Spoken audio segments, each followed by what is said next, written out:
L'atelier est une invitation à plonger dans l'histoire. Comme à l'époque médiévale, Jean-Pierre et Anne-Marie fabriquent des parchemins à partir de peaux de chèvre et de mouton.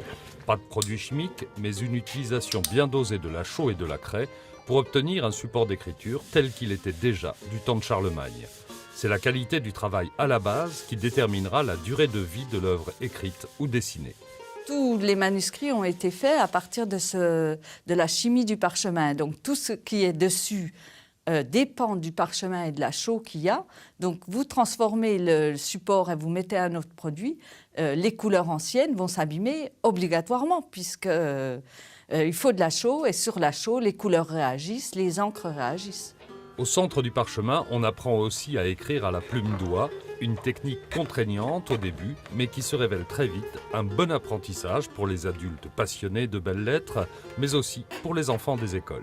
On arrive avec des gamins, toujours pareil, les gamins de l'école primaire principalement, à découvrir que finalement la jonction est importante entre le cerveau et la main, en passant par le bras et le poignet.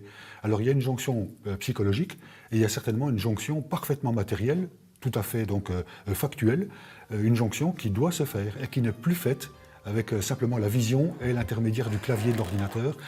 Je crois qu'on a un problème là.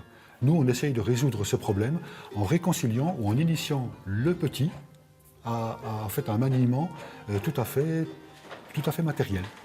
6000 visiteurs passent chaque année par le centre du parchemin pour attraper un petit bout d'histoire ou pour réapprendre que l'écriture est un art à part entière.